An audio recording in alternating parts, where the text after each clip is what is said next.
Hi there, I'm Jay, and welcome to the second episode of the Ingenious Movements podcast. We still don't have a name. If any of you have any names, then please drop them down below, because that would be really helpful. Obviously, the, obvious choice is the Ingenious podcast, but that's a little lame. So I'm thinking maybe GenieCast. I'm not 100% sure though, so we'll think it through and let you know. Today's topic is Star Wars. I do love Star Wars. I don't think I'm, as much of a super fan as a lot of people are. I haven't actually got round to seeing, the animated series and all that sort of hoopla and jazz, but it's definitely on the list of things to do. I don't hate the prequel trilogies, but I acknowledge that they're not as good. So, that's the sort of Star Wars fan I am. I'm a fairly middle of the road. Fairly sort of standard middle of the road fan of something without, going full super fan. It's just, I like it and I grew up with it, but I'm not obsessed with it.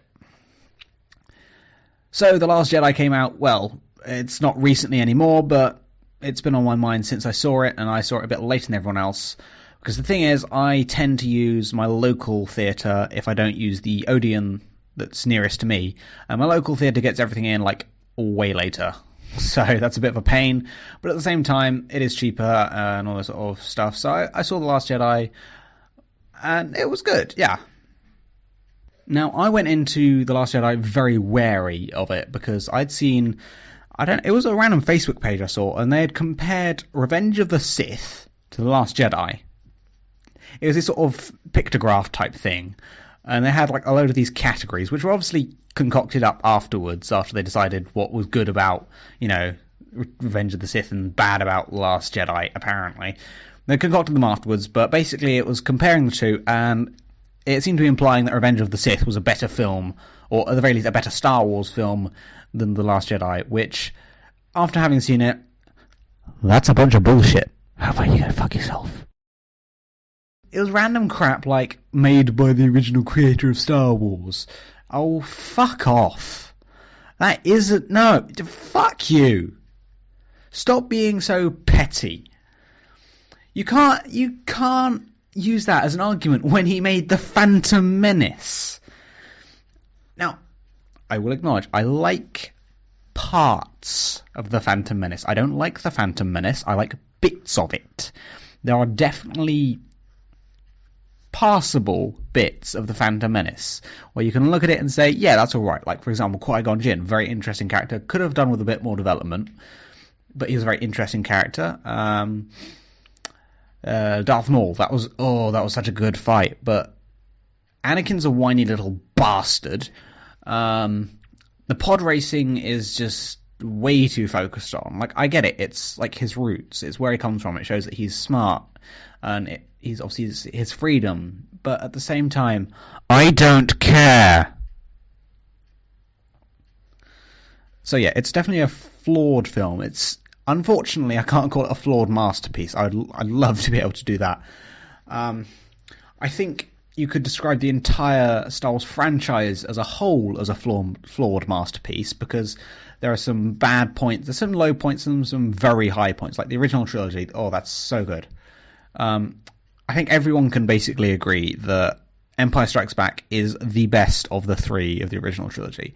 A New Hope is good. Empire Strikes Back is amazing. Return of the Jedi it's good.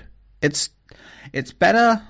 It's basically middle ground. It's better than A New Hope, I think, because everything's got going, and there's some interesting theme exploration in there. But there's some plot holes, and it felt a little rushed in places. I'd like to point out this entire video is actually supposed to be me talking about The Last Jedi, not, Star Wars as a whole. But yes. Yeah, I went to see Star Wars The Last Jedi with... I went to see it with my mum, and it also happened that my uncle and aunt were also going, so we all sort of sat in the same area, and it was good fun. Especially since my uncle's kind of a film buff, a bit like me, I guess. We both like our films. And we had some complaints. We also had some very positives. Some very positives. My grammar is on point. My grammar is very positives. I know. I think I'm exploiting the whole get way too close to the sound clips. That bullshit. I'm exploiting that way too much, but because a podcast is an audio only medium, it makes it a bit more difficult to add in my usual style of over the top, unnecessary humor. So I'm limited to making it very loud sometimes. Oh shit! I've just seen the waveform for that. That's going to be painful. Editing's going to be fun. Yeah, so let's start. One of the things I saw was the fact that the plot was ripped straight from the original trilogy. Fuck you. No, it wasn't. You're obviously just looking for things. Granted, yes, Force Awakens, that was A New Hope. There's a reason for that. That was the point of the film. Okay, so a lot of people made the complaint after The Force Awakens came out, oh, the plot's just the same as New Hope. What they don't seem to have worked out or know is that was the entire premise of the film. It was supposed to be basically a rehash of A New Hope, but introducing new characters so that Star Wars fans could look at it and say, okay, they're doing it right this time. And that was the whole point. Obviously, they did upset a few Star Wars fans, like, oh, we want a new plot. But if you look at J.J. Abrams' reasoning behind it, he was like, okay, look, sorry for what happened with the original trilogy. I wasn't part of that, but sorry anyway. Here's what we're going to do this time. We're going to do it better. And so, I'd say fairly understandably, a few people got slightly annoyed, but, can't make an omelette without breaking a few eggs, really. But all in all, I think a lot of us were very happy with it. We sort of said, okay, yes, this is what we want. It's the original sort of plot, which shows that it's the original theming and characters and everything's going to be the same as it was and not, that shitty prequel bullshit that we got. Because, again, I'm going to tangent onto the prequels. Attack of the Clones, not too bad. I don't hate it. I don't like the actor that did Anakin. No. Wrong around. I do like the actor that played Anakin in the second two films. I don't like how they wrote him. Because, you have Darth Vader, who's dark and stoic, and you want to give him, he was a child once, you want to show that human side of him. But don't make him a whiny bitch. Please, for the love of God. I get it. I kind of get it to a certain extent in The Phantom Menace. That makes sense. I would expect him to be, mature beyond his years, which he kind of is. But at the same time, he's really fucking annoying. But once he's a Jedi, just don't make him whine about everything. I get that the plot needs just fucking make him a good. Just do it. Just do it better. Just do it better, George Lucas. Jesus. But you know what I mean. He's supposed to be, basically the Dark Lord, and he's really little bitch. It's Dark Lord. Little bitch. Dark Lord. Little bitch. Dark Lord. Little bitch. You see what I'm getting at? I hope you do, because otherwise that was a waste of my time and editing skills. The plot wasn't lifted straight from the original trilogies like it was with The Force Awakens. However, J.J. Abrams and whoever else directed it, because I'm pretty sure I saw there was a second director, but he did lift a fair number of scenes from the original trilogy, or at least create scenes very inspired by them. And a lot of people say, oh, look, it's the same, the plot's the same. No, it's not. He's paying homage to, and like I said, my uncle's a bit of a film buff. He says he's seen a lot of J.J. Abrams stuff, apparently. He says that's his shtick. J.J. Abrams' shtick is to, pay homage to either his films, like the other films that he's directed, the films that the actors in the current film have been in, what the original source of the film is, that sort of stuff. That's kind of his thing. So I don't really see why you're complaining about it, unless you really don't like J.J. Abrams as a director. You can't blame the franchise, or you can blame the director, but at the same time, you can't, because that's the way he operates as a director. You can't say, oh, well, you fucked it up because you've just ripped a load of scenes out, because he hasn't fucked it up. That's the way he directs. You can talk to producers and everything who hired J.J. Abrams and say, you fucked it up by hiring J.J. Abrams, he wasn't suitable for the role. You can look at J.J. Abrams and say, well, you shouldn't have accepted the job because you're not suitable for the role.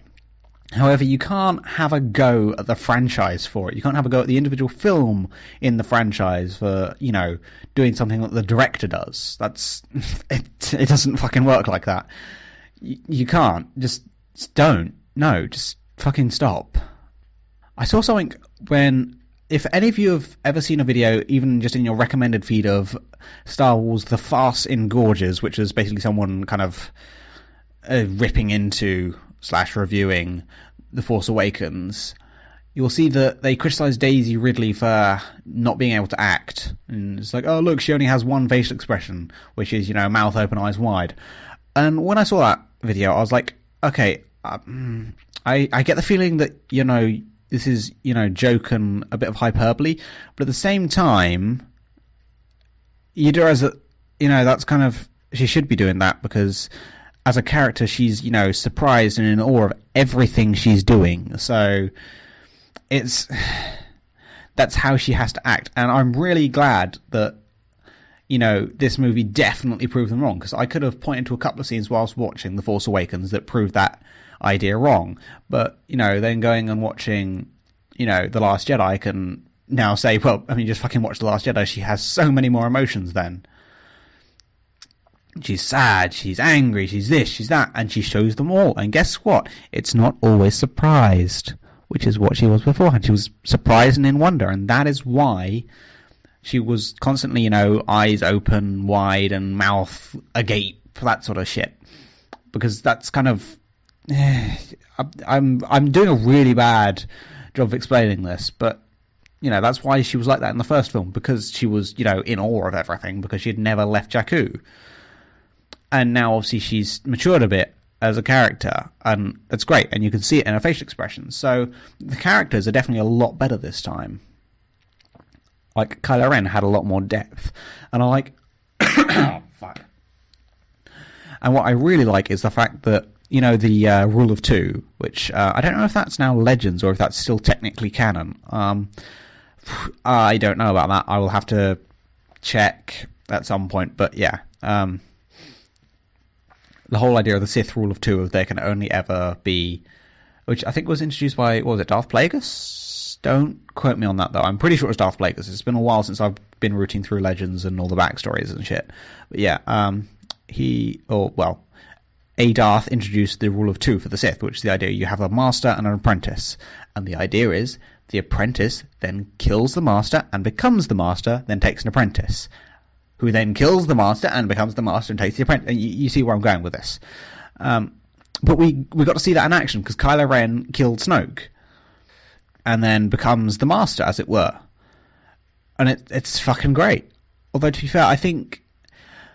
No, I tell a lie. I was about to say something, and then I realised how much I'm fucking lying. I think what would have been cool to see would have been to see him coolly admit that he is the one who killed Snoke, not, Rey. But that's the thing, that doesn't match up with his character, because he is... I think Kylo Ren is sort of Anakin's original character from the prequel trilogy done right. He's a sort of little snivelly, but he's also, really dark, and they've managed to make the dialogue and everything gel really well, which is what they didn't manage for Anakin. So they've basically taken Anakin's character and given his personality to a character that needs it, and it works really well. So you can see, obviously, he's strong enough to kill Snoke, but he's not strong enough to own up to it and, potentially put himself at risk in the middle of the fleet. Really, what, a proper Sith Lord would do would be to own up to it and say, look, yes, I killed Snoke. What the fuck are you going to do about it? If you say anything, I will electrocute you with Force Lightning and then slice your fucking face off. Oh, fuck. I should really, have a drink. I'm just, sorry about that. Or am I? I've seen some people say that, what was her name? The woman who took over the Resistance, the woman who kamikazed the freighter into the fucking dreadnought, or whatever the fuck it was that she did, whatever her name was. I've seen some people say, well, why the fuck does she have purple hair? That makes no sense. And I'm like, yeah, no, I'll give you that. It doesn't make any fucking sense. but at the same time, it really suits her character design. I think the only thing about that is the character design doesn't... It does work in universe, and it doesn't work in universe. But this is the thing, like that... Like, her entire thing, I started off by hating her because she was going completely against what Finn and Poe were saying. But it turned out in the end that she was right, and I'm like, you know, lady, I have fucking respect for you. I can respect every decision you've made up until now.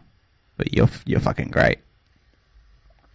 I'm hoping I don't have as much popping in this one, but I haven't, you know, put a sock over the thing like I normally would. You know how it goes. Or do you? Ooh. The things I didn't like about the film, I felt like Rey should have had a bit more focus. I know it was kind of slow because Rey was sort of learning everything like that, but I feel like Rey should have had a bit more focus and a bit more to do in this film, because what did she do? She sat on a fucking island on a distant planet and had an argument with Luke Skywalker at one point. That's basically all Rey did, and she's like the main fucking character. I should have seen a bit more from her. Yes, I know she got kidnapped by Kylo Ren and this and that and blah, blah, blah, blah, blah, blah, blah. How about you shut your fucking mouth? Because that really didn't count as much, because she needed to do more, I felt, as a main character. And yeah, it was great to see, you know, Finn, Poe, and Rose? Question mark? I think that was her name. I think Rose was her name. But yeah, it was great to see them take the spotlight, but I think they hogged the spotlight, if I'm honest. I think Rey should have had a bit more sort of stuff to do. Now, my main complaint is the humour. I can't tell if they had, you know, a bit of a sort of worried, nervous breakdown crisis over this, but they wanted to make it funny. But the thing is, they didn't go with regular Star Wars funny, they went with just funny. Which, no, that is not good, don't do that. Stick with Star Wars funny. Basically, they tried to force humour into places where it didn't belong. Like, yeah, the Porgs were funny first time round. Really, I think I'm not going to find them as funny when I sit down and watch it again when we get the DVD. I'm going to sit there and I'm going to say, it's okay. It really could, you know, do with being a bit less funny in, you know, this obvious way.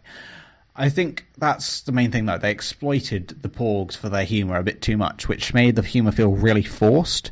And they should have, you know, tried more natural humour with the characters. Like, there are a couple of funny moments, like in the casino with Finn, where he tries going off and then Rose grabs him and pulls him along. That's like genuine Star Wars funny. It's not, you know, ha ha ha ha ha, that's so funny. It's, oh, stop doing that, you stupid computer program, piece of shit. I'm going to have to pause Audacity for a moment. Okay, I think Audacity's caught up. It was just having a minor, you know, seizure. Blah, blah, blah, blah, blah, blah, blah, blah. What was I talking about? Oh yeah, regular Star Wars funny. So yeah, in the casino scene, that was with Finn trying to wander off. That was genuine Star Wars funny. That's like, you know, Han Solo, Leia sort of funny, which is really what we wanted out of this. Also talked to... Who was I talking to? I think I was talking to Jacob? Or was it... No, it was Alex. My bad. AJ, Alex. I've been calling him AJ up until now, but we're going with Alex from now. Alex, I think I was talking to. And we're saying that fucking Leia pulling herself back into the cockpit of the... What's it? Ship. That was a little lame. We all know that Leia is Force sensitive because, you know, her brother is Grandmaster Luke, which, yes, I know Grandmaster Luke is now Legends as far as I'm aware, but, you know. So we all knew that she had Force powers, and there's even an alternate universe comic where Leia becomes a Jedi. We all fucking knew this. But, also they wanted to show it off, and you know, I'm down with that. That's cool. I really think, though, that the best way to do it would have been, you know, something a bit cooler, like have her, you know, hold the ship together or some shit. And that's why. Because, I mean, like I said, we know that she has Force abilities, but, oh, I can levitate myself back inside a ship. Well, fucking good for you. But that's not a good show of your powers. I get it was like sort of giving a taste, a Hannibal Lecter taste of her powers, but really, it wasn't the best way to introduce it. Like, I know if someone else had got sucked out into space and she sort of held them there and then pulled them back in, that would have been better. Like I said, I know I get you want to start easy with it and then sort of amp it up. Okay, I think I've finished talking about my personal criticisms and things I really liked about the film. I think the way that Jack Howard talked about it at the end of The Good, the Bad, and Just Plain Shit parts of 2016, I think he did it very well. If there's going to be a new Star Wars film every year and it's just going to be good fun, then I'm down with that. I think I hold the same thing. If there's going to be a new Star Wars film every single year and it's, just good fun, I'm down with that. And The Last Jedi was just good fun. Objectively, was it the best Star Wars film out there? No.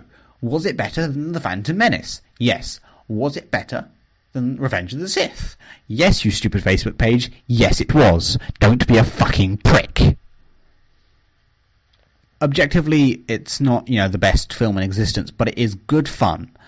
And that's the other thing. I think I kind of ruined it for myself a little. Because like I said, I'm not going to enjoy the humour second time round. I very much doubt that. There's a lot of things I'm not going to enjoy as much second time round. But the thing is, because of all this sort of negative feedback that it got, I was kind of very tentative going in. I watched it as if I was going to review it, not as if I was just enjoying and watching it. So really, I kind of ruined it for myself, like I said.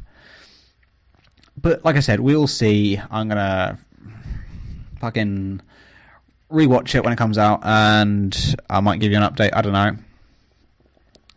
But yeah, like I said, good film, good fun. I'm looking forward to the last one. I want to see what they're going to do. I'm also looking forward to the Han Solo film. That is going to be a good film. Woo! If you fuck that up, J.J. Abrams, I will fucking stab you in the throat with a spoon. Obviously then next year we'll get the last installment, then the year after that we'll get the final non-universe film, I think they're doing a trilogy of like non-chronological shit stuff. I don't know what that one will be. I think it'll be quite good to get like a something in between, the end of The Force Awakens and the end of fucking Return of the Jedi.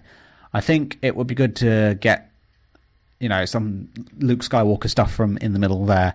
That'd be quite good to see. But yeah. But I hope you enjoyed, and I will talk to you in the next podcast, as well as see you in the next video. But thank you. Goodbye. And I need to get so much better at this.